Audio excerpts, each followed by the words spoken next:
Welcome to On the Mat with Jen Star, where you can move, breathe, play, or find stillness all in 20 minutes or less. My philosophy as a teacher, if you can find your alignment on the mat, you will absolutely feel more aligned off the mat in your everyday life. Let's begin. Hello everybody and welcome back. So today we are going to do something a little different on our mats. I want to get you moving, but I also, for those of you that are learning more about your bodies and form and alignment within your asana practice, we're going to highlight 3 poses, okay? So the first pose, as you move with me in this, is going to be a posture often called crescent lunge.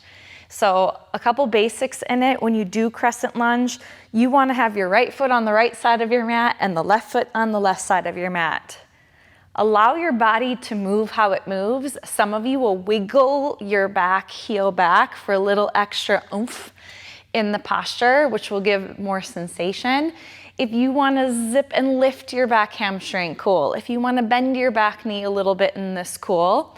As you wrap your ribs to face your front, arms will sweep up overhead. So test the waters and do this with me at home. Right foot is your forward foot, left foot is your back foot.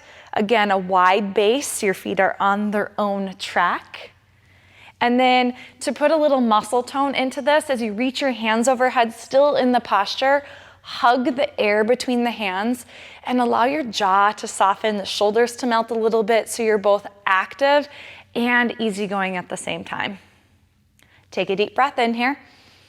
Crescent lunge and release. Okay, so test the waters and do that to side 2. So remember, a little bit wider base is helpful. Left foot forward, right foot back. If you're looking for a little extra length, use those long legs and extend. You can melt through your back knee, lift it up. Hands eventually will sweep up to the sky.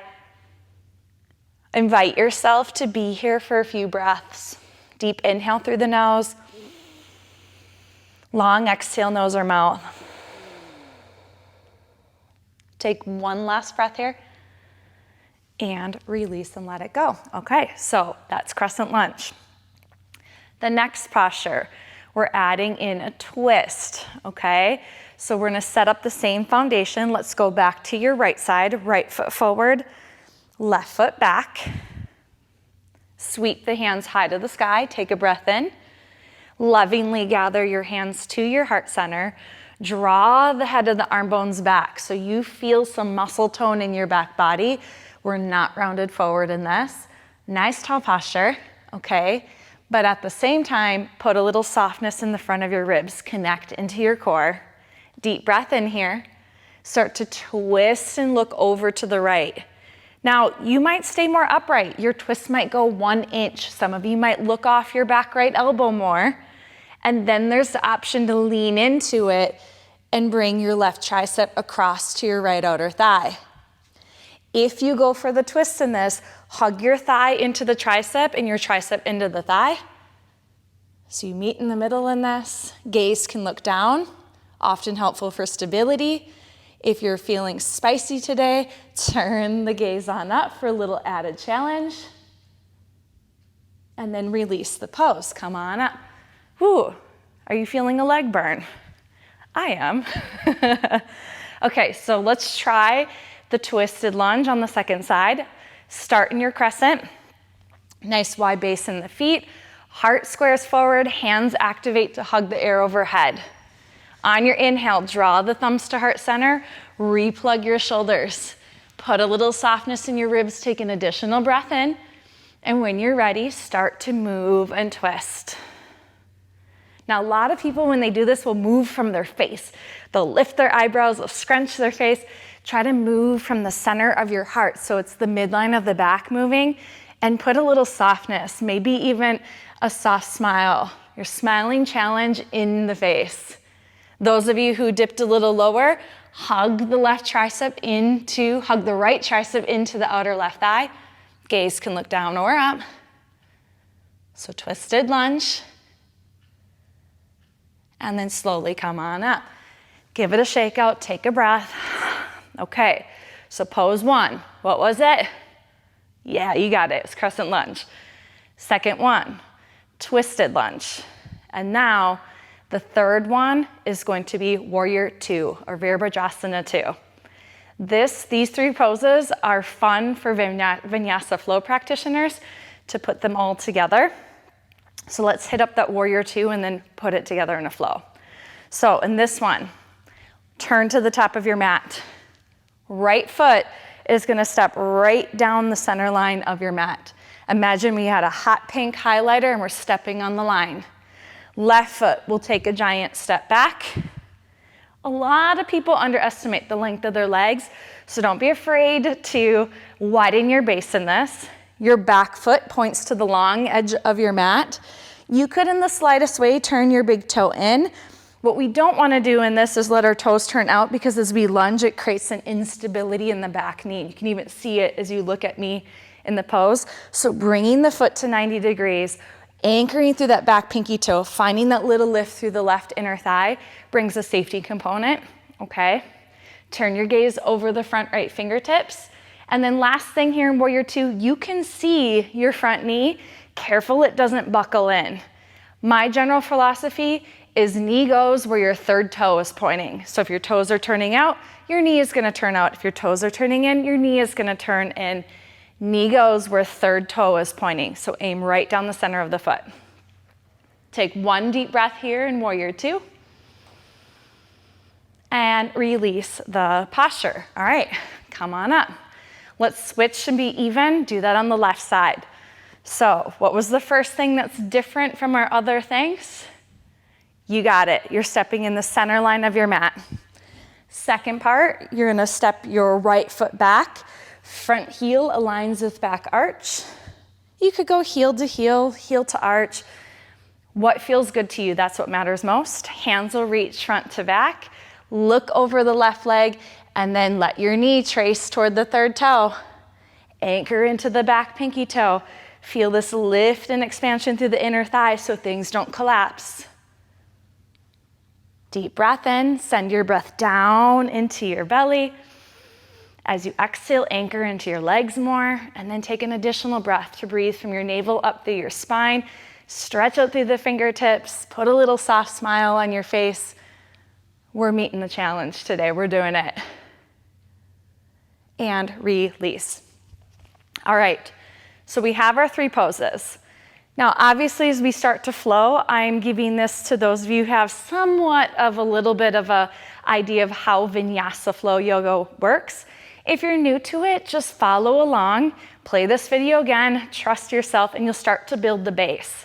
Within those three poses that I gave you today, there's more little tidbits and nuggets that can help you as you develop the foundation, but I'm not here to overwhelm you today. I just want to give you a few things as a helpful guide, okay?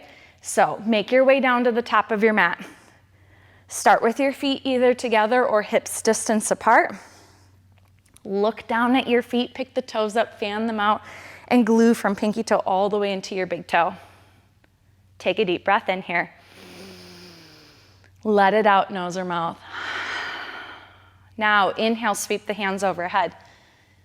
Exhale, forward fold and touch the ground. Let your head go.